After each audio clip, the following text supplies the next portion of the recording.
அனைவருக்கும் வணக்கம். இன்றைக்கான கேள்வி என்னன்னா, ஞானியானவன் அவருடைய தன் இயல்பை மாற்றி எந்த நேரம் வேண்டுமானால் மாற்றி அமைக்கக்கூடிய வல்லமையில் இருப்பாரா, இருக்க மாட்டாரா அப்படிங்கிற கேள்வி.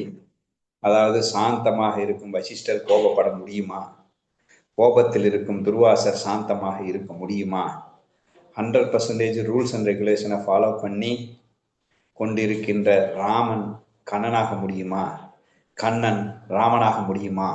அப்படிங்கிற மாதிரி கேள்வி கேட்டிருக்காங்க. ஸோ என்னுடைய பதில் வந்து கண்டிப்பாக அவர்கள் மாற்ற மாட்டார்கள், மாற்ற வேண்டிய அவசியம் இல்லை, ஆதலால் முடியாதுன்னு நான் சொல்லிடுறேன். மாற்ற வேண்டிய அவசியம் இல்லை, ஆற்றால் முடியாது. ஏன் அப்படின்னு சொல்லும்போது ஒரு எக்ஸாம்பிள் எடுத்துக்கிறோமே. இதில் முக்கியமாக புரிஞ்சுக்கிறணும். கண்ணன் அர்ஜுனிடம் சொல்ல, உன் இயல்பு உன்னை வலுவில் போரில் ஈடுபடுத்தும் அப்படின்னு சொல்றான். உன் இயல்பு உன்னை வலுவில் போரில் ஈடுபடுத்தும், நீ எல்லாம் ஒண்ணும் முடியாது. அப்ப அவன் கேட்டது சன்னியாசி யோகம், நான் விட்டுட்டு நான் பாட்டு சன்னியாசி ஆயிடுறேன்னு கேட்கறான். அதெல்லாம் உன்னால முடியாதுடா, நீ போட்டுதான் ஆகணும். அப்ப ஞானி ஆனாலும் நீ போட்டுதான் ஆகணும்ட்டு அவனை கண்டிப்பா போரில் ஈடுபட வேண்டும் அப்படின்னு சொல்றாரு. ஆனா இன்னொரு இடத்துல சொல்றாரு, அவனே சொல்றான், இந்த மனம் வந்து இந்த கடலை நிறுத்த சொன்னால் நிறுத்தி விடுவேன், இந்த மனசை போய் நிறுத்த சொல்றேன், அது என்னால் எப்படி முடியும்னா உடனே அவர் சொல்றாரு, அபியாசா வைராகியா. ஸோ அபியாசத்தாலும் வைராகியத்தாலும் முடியாது எதுவுமே இல்லையா? ஒருவன் அபியாச பலத்தால் நீரில் நடக்கவில்லையா? நம்ம சொல்லணும்னா ஜிம்னாஸ்டிக்ல வந்து ஒலிம்பிக்ல வந்து பயங்கரமா உடம்ப வச்சு சுத்துறாங்களே, அவங்க எப்படி சுத்துறாங்க அப்படின்னா நமக்கு தெளிவா தெரியுது இல்லையா? ஸோ அதை பயிற்சி பண்ணா எல்லாம் முடியும், பயிற்சி இல்லைன்னா என்ன கஷ்டம்? அப்ப பயிற்சி பண்ணா எல்லாம் முடியும் அப்படிங்கிறது ஒரு இடத்துல அவர் சொல்றாரு. அப்ப பயிற்சி பண்ணா எல்லாம் முடியும் அப்படின்னு சொல்றாரு. ஆனா அங்க இயல்பை உன்னால் மாற்ற முடியாது அப்படின்னு சொல்றாரு. அப்படிங்கிறத எப்படி நம்ம புரிஞ்சுக்கலாம் அப்படின்னா, இங்கே பயிற்சி என்பது எதற்கு என்றால், நான் என் இயல்பு வருவதற்கு, என்னுடைய விருப்பினாலோ என்னுடைய ஆசையினாலோ என்னுடைய மோகத்தினாலோ என்னுடைய அகங்காரத்தினாலோ என் இயல்பை மறந்து விட்டு என் இயல்புக்கு எதிராக ஒரு இடத்துல போய் உட்கார்ந்துருப்பேன். அதை பயிற்சியின் மூலியமா இயல்புக்கு கொண்டு வர சொல்றார். ஸோ அதுதாங்க மேட்ரு. இப்போ உதாரணத்துக்கு அர்ஜுனன் என்ன சொல்றான்? முதல் அத்தியாயத்துல எனக்கு எதுவுமே வேண்டாம், போர் வேண்டாம், எல்லாத்தையும் விட்டு கொடுத்துட்டு நான் சன்னியாசியாகி விடுகின்றேன், எனக்கு எதுவுமே வேண்டாம் அப்படின்னு சொல்றான். அப்ப அவர் திட்டத்தட்ட அவர் கர்மயோகத்தை விட்டு சன்னியாசி யோகத்துக்கு போறேன் அப்படிங்கிற மாதிரி அவர் முடிவு பண்றாரு. அப்ப என்ன சொல்றான்? அப்ப அவன் இயல்பு போர் புரிவது, நீ சத்திரியன், உன் இயல்பு வலுவில் உன்னை போரில் ஏற்படுத்தும். அப்ப அவன் சன்னியாசியில இருக்கிறவன் பயிற்சி பண்ணணும், அபியாசம் பண்ணணும், வைராகியம் பண்ணணும், அவன் இயல்பு வர்றதுக்கு அப்படிங்கிறதான் சொல்லியிருக்கிறாரு. இன்னொரு இடத்துல குணாதீதன் குணங்களை மாற்றி அமைப்பவன் குணாதீதன் எங்க சொன்னாலும் எனக்கு தெரியல. குணங்களால் பாதிப்படையாதவன், குணங்கள் அவனை கொடாது. முந்தானத்து கூட பார்த்தோம், உடம்பு வரைக்கும் குணங்கள் எல்லாம் வேலை பார்க்கும், ஆனால் அவனை அது டச் பண்ணாது. மாற்றி அமைக்கலாம் சொல்லலை. அப்போ ரஜோகுணம் விருத்தி அடைந்து வேகமாக கர்மங்கள் ஏற்படும் போது அவன் தன்னை கர்மணன் என்று ஏற்றுக்கொள்வதில்லை, சாட்சியா பார்க்கிறான். தமசிக்கு வந்து விருத்தி அடைந்து மோகத்தில் விழும்போது அவன் அதையும் சாட்சியாக போட்டு மோகத்துடன் ஒட்டுவதில்லை. ஆனா மோகம் மட்டும் வருது, மோகத்தெல்லாம் மாத்தல. அதேதான் சாத்விகாகி பூர்ண ஞானம் வரும்போது அதிலையும் அவன் ஒற்றாமல் இருக்கிறான். இதுதான் குணாதீதன் அப்படின்னு அவர் சொல்ல வர்றார். அப்ப விருப்பு வெறுப்பு இல்லாதவன் சொன்னார்.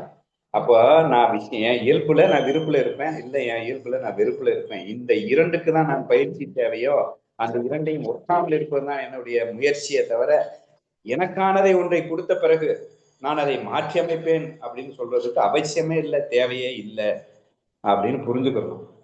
சரி, ஏன் முடியாது, ஏன் அவசியம் இல்லை, ஏன் தேவையில்லை அப்படின்னு ஒரு எக்ஸாம்பிள் பார்க்கணும் அப்படின்னா ராதையை எடுத்துக்கலாம். ராதையிடம் உத்தமனிடம் ஒரு கடிதம் கொடுத்து அனுப்புவான் கண்ணன். அந்த கடிதத்தில் நான் உருவமற்றவன், நான் மாயை, இந்த உருவம் மாயை, நான் உருவமற்றவன், நான் இங்க எதுவுமே இல்லை, இருப்பது பரபிரம்மே அப்படிங்கிற மாதிரி அந்த சந்நியாச யோகத்துக்கு உண்டான ஒரு அந்த வழிமுறையை குறித்து எழுதி அனுப்புவான். ராதையால் அது வந்து கோச்சுக்கிறோம், உத்தவனை மாத்திருவா. அந்த கதையெல்லாம் விட்டுருங்க. உத்தவனை மாற்றி விட்டு உத்தவன் ராதையான பிறகு ராதை கண்ணனிடம் வந்து சொல்லுவாள், நீ விளையாட்டு கூட இப்படி பண்ணாத, எவனோ உன்னை திருத்த வேண்டும் என்பதற்கோசரம் விளையாட்டுக்கு கூட நீ மாயை என்று சொல்லிவிடாதே. அப்ப ராதை கண்ணனை அந்த பக்தி பரவசத்துல அவ இயல்புல தெளச்சு தெளச்சு அனுபவிச்சு உச்சத்தில் இருக்கும் ராதை, இப்ப நீ உத்தவனாக சன்னியாசோகத்துல பரபிரம்மத்துல சமாதியில் போய் உட்கார்ந்து விடேன் அப்படின்னு சொன்னா ராதை முடியாதுங்க. ராதை முடியாது. ஏன்னா அவசியம் இல்லை, தேவையில்லை, நான் உச்சத்தில் இருக்கிறேன், என் இயல்பு அப்படின்னு அந்த ரசத்துல, அந்த பக்தி ரசத்துல ராதை குளித்து கொண்டிருக்கிறாள், மூழ்கி கொண்டிருக்கிறாள், உச்சத்தில் இருக்கிறாள், பூரித்து கொண்டு போயிருக்கிறாள். அப்படி பூரித்து உச்சத்தில் இருக்கும் அந்த ராதை, நீ வந்து சமாதி யோகத்துக்கு வா, இல்ல நீ கர்ம யோகத்துக்கு வா, கடமையை ஒழுங்கா பண்ணு அப்படின்னா முடியாது. அதே தான் துக்காராம்கிட்ட போய், சார் கடமையை கரெக்டா பண்ணணும், நீங்க கடமையை பண்ண மாட்டேங்கிறீங்க, இஷ்டத்துக்கு வியாபாரத்தை வச்சா இஷ்டத்துக்கு அள்ளி கொடுத்துடுறேங்க அப்படின்னு. துக்காராமால் ஒரு ஒரு வணிகனை போல், வைசியனை போல் முழுமையாக உட்காந்து அந்த பற்றில்லாமல் பலனை எதிர்பார்க்காமல் லாபத்தை சம்பாதிச்சு கொண்டு வர முடியுமா அப்படின்னு துக்காராம்கிட்ட கேட்டா, துக்காராம் முடியாதுந்தான்மா.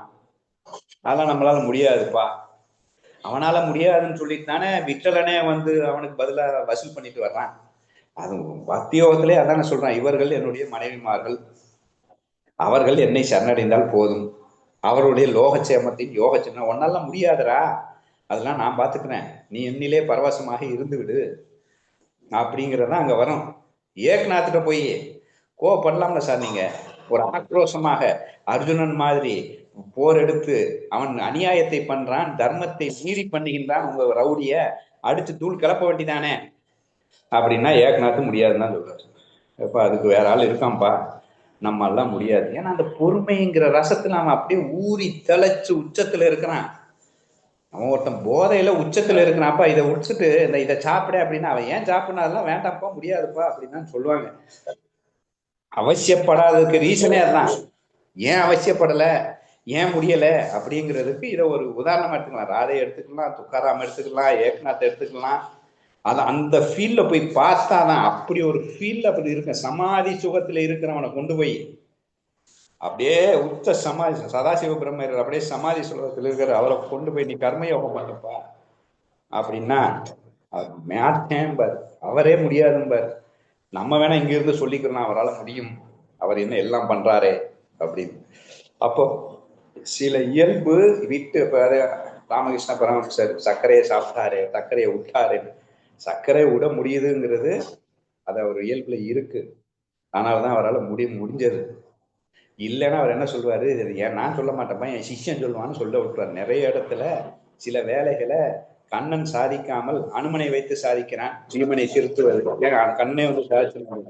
அவனுக்கு ரோலை கொடுத்துருக்கோம்ல, எதுக்கு ரோலை கொடுத்துருக்கோம், அந்த ரோலை தானே பண்ணணும். ஸோ அந்த ரோல்லாம் அவன் தெளிவா இருக்கணும் அப்படிங்கிறதுக்காக நாங்கள் கொடுக்கப்பட்டது. வசிஷ்டர் அதுக்கு தானே படைச்சிருக்கோம். அப்போ வசிஷ்டர் திடீர்னு கோவப்பட்டானா கொலாப்ஸ் ஆயிரும். இப்ப நீ கொடுத்த ரோலை பண்ண வேண்டியதாண்டா, முடியுங்கிறதுக்காக என்ன வேணா பண்ணுவியா அப்படிங்கிறாரு. அப்ப பண்ண மாட்டான்.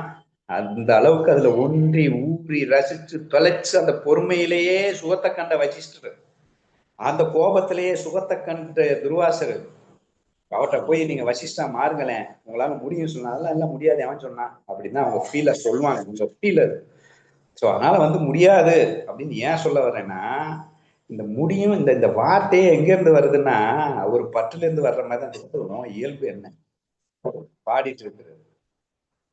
இப்போ ஒரு இந்த கிளாஸ் முடிஞ்சவங்க ஒரு கேள்வி கேட்கும், அவளாட்டு வேலை பார்த்துட்டு இருப்பா ஐடில, அம்மா உன் இயல்பு வந்து நல்லா பாடி ஆடி இருக்கிறது, இல்ல எந்த இயல்புல வேணா இருக்கலாம்னு சொன்னாரே, ஏன் பாடுறதும் உன் இயல்பு, இல்ல இந்த வேலையும் பார்க்கலாம்னு அவர் சொன்னாரு, ஞானி பாப்பான, இது எங்க இருந்து வருது, உன் இயல்பு அப்ப மாத்தலாம், அது ஒரு லைக்ஸ், என்னால மாத்த முடியும், அவன் மாத்துவான், நான் எப்படி வேணா இருப்பேன், இயல்புல இருக்க வேண்டியதானே. இயல்புல என்ன குறைச்சல், இயல்புல ராதை மாதிரி சொட்ட சொட்ட அந்த ரசத்தை அந்த போதையில இருந்தா ராதையின் இயல்புல அது ஏன் மாத்தணும்னு ஒரு ஃபீலே வருது. அந்த ஃபீலே எங்கேயோ வந்து ஒரு லைக்ஸ்ல மாதிரி வந்துருது. நான் இப்படி இருக்கிற ராமன் வந்து கண்ணனா மாறலாம்ல, ஏன் நம்மளும் கண்ணனா மாறலாம்ல, ஏன் மாறலாம், இங்க என்ன குறைச்சல், நல்லதானே போயிட்டு இருக்கு. ஸோ அதனால வந்து அங்க இந்த மாத்தணும், மாறிடலாம், அவன் எப்படி வேணா இருப்பான், இப்படியும் இருப்பான் அப்படியும் இருப்பான், ஏன் இருக்கணும்? அவன் இயல்புல இருந்தா என்ன? அதுதானே படைக்கப்பட்டது. எல்லாரும் அப்படித்தானே இருந்தாங்க. துக்காராம் அப்படித்தானே இருந்தாரு. ஞானதேவரே அப்படிதான் இருந்தாரு. சில சில ஞானிகள் கோபமும் படுவார்கள், சாந்தமாம இருப்பார்கள். வருத்தப்பட்டார் அவர். வருத்தம் வரதானே செய்யும், கோபம் வரதானே செய்யும். அவரே சொல்றாரு சில இடத்துல, சில நேரங்களில் ரஜசிக்கு வரும், சில நேரங்களில் சாத்விக் வரும், சில நேரங்களில் தமசிக்கு வரும். அந்த ரஜஸ் தமசு அந்த இயல்புல ஒட்டாம தானே இருப்பாங்க அப்படிங்காங்க. அப்ப சாத்விக்ல இருக்கிறவனுக்கு ரஜசிக்கு வரவே வராது அப்படின்னு சொல்லவே இல்லையே. அப்போ சில ஞானிக்கு ரஜசிக்கும் வரும், சாத்விக்கு வரும், தமசிக்கும் வரும். அது அவருடைய இயல்பாக இருக்கும். எந்தெந்த இடத்துல எது எது இருக்கு அப்படிங்கிறது அவருடைய இயல்பு. சில விஷயத்துல ஸ்ட்ரிக்டா இருப்பாரு, சில விஷயத்துல அவர் ஈஸியா எடுத்துக்கிடுவாரு. அது அவர் இயல்புல வந்திருக்கும். ஸோ அதை வச்சுட்டு அவர் இயல்பை மாத்திக்கிட்டா அப்படின்னு சொல்ல முடியாது. ஆதலால் ஏன் அவர்கள் மாற்றவில்லை, எதற்கு அவசியப்படவில்லை, மாற்ற முடியாதுங்கிறது காரணம் அந்த இயல்பு பரிபூர்ணமாக ஆனந்தமாக அதை ரசிச்சு ருசிச்சு அந்த சிருஷ்டி எனக்காக, அந்த சிருஷ்டியே இதை வைத்து அவர் இயல்பை வைத்து ஒன்றை நடத்தி கொண்டு ஏக்நாத்தை வச்சு கண்ணை நடத்தினா ஒரு லீலைய. ஏக்நாத் இயல்பை மாத்தினா கண்ணன் கன்ஃபியூஸ் ஆயிரும். அதுதான் அங்க மேட்ரு. தர்மன் தன் இயல்பை மாற்றிக்கிறான். இப்ப தர்மன் தானே ஞானி தானே, கண்ணன் சொல்லி தானே மாத்தினான் அப்படின்னா தர்மன் இயல்பை மாற்று. சகாதேவன் இயல்பை மாத்தல. சகாதேவன் போய் கேட்டா நான் இயல்பை மாத்த முடியுமானா அதெல்லாம் மாத்த முடியாதுன்னு. கண்ணன் கேட்டுமே அவனால மாத்த முடியல சகாதேவன். அதை கரெக்ட்னு சொல்லிட்டான் கண்ணன்.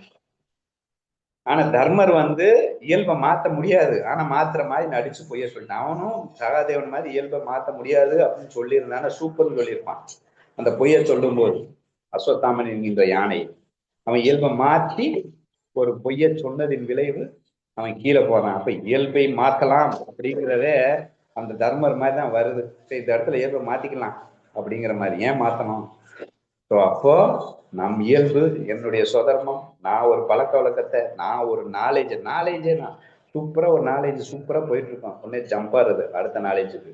ஏமா நல்லா தானே போயிட்டு இருக்கு, இதுல என்ன பிரச்சனை, இந்த சரண்டர்ல என்ன பிரச்சனை, இந்த கர்மயோகத்துல என்ன பிரச்சனை, இல்ல ஞான யோகத்துல என்ன பிரச்சனை, இல்ல இந்த தியான யோகத்துல என்ன பிரச்சனை, இல்ல அதை விட இது நல்லா இருக்கு, இப்ப புதுசா இருக்கு, ட்ரெண்டிங்ல இருக்கு, அப்படி மாற்ற வேண்டிய அவசியம் இல்லை ஒண்ணு. அப்ப என்ன அர்த்தம்னா எங்கேயோ உள்ள சாட்டிஸ்ஃபைடு இல்லை, அதுல அப்படியே ஃபுல்ல போதையில இருந்தோம்னா அந்த வேலையே இருக்காது. அப்படிங்கிறதுனால என்ன புரிஞ்சுக்கிறோம், எனக்கான சுதர்மம், திருப்பி திருப்பி சுதர்மத்துல இரு இரு இரு இரு 100 தடவை சொல்றாரு. அப்ப அவனுக்கான ஒரு சுதர்மத்தில் இருக்க வேண்டும். அந்த சுதர்மம் உனக்கு எல்லாமே தருங்கிற, நீ இயல்பை மாற்ற வேண்டாங்க. எதற்கு நீ இயல்பு மாத்தணும்? பணம் வேண்டும், புகழ் வேண்டும். ஏன் சுதர்மம் வந்து பிச்சை எடுக்கிறதுக்கா? உதாரணத்துக்கு வச்சுக்கோங்க. அதை வந்து எனக்கு புகழ் வேண்டும், பணம் வேண்டும், அது கூட கொடுத்துடுறாங்க. அப்ப சுதர்மம் வந்து சாதாரண வேலை நீ நினைச்சிட்டு இருக்கலாம். அந்த வேலை உனக்கு பெரும் வேலை செய்கின்ற கொடுத்து விடு. எல்லாமே அது கண்டுட்டு இருக்கு. கல்பத்தரு கீழே உட்காந்துட்டு இருக்கும்போது வேற மரத்துக்கு போலாமா அப்படின்னு எப்படி அவன் யோசிப்பான்? போக முடியாதுன்னு தான் சொல்லுவான். நல்லா தானே இருக்கு. அப்ப கல்பத்தருக்கு துரோகம் பண்ற மாதிரி ஆயிரும். ஒன்னு நான் சொட்ட சொட்ட அனுபவிச்சுட்டு இருக்கேன், ஆனா இல்ல இல்ல இன்னொன்னு போறேன். அது அவர்கள் இயல்பில் இருந்தால் போலாம், இல்லாமல் நான் போராடி அந்த இயல்பு எனக்கு பலம் இருக்கு அது இருக்கு அப்படிங்கிறது அவசியம் இல்லை. அப்படிங்கிறதுனால முடியாதுங்கிற பதில் அவசியம் இல்லை. ஏன்னா அதுல திளைச்சிட்டு இருக்கான், ஊறிட்டு இருக்கான். அந்த சைடு திங்க் பண்ண வேண்டிய ஒரு இதே வராது. அப்படி திங்க் பண்றதே இதுக்கு பண்ற இதை ஏதோ கொஞ்சம் இனிவா நினைக்கிற மாதிரி ஒரு ஃபீல் ஆயிடுங்கிறதுனால அவர்கள் முடியாதுங்கிற ஃபீல்ல தான் இருப்பாங்க அப்படிங்கிறது என்னுடைய பதில்.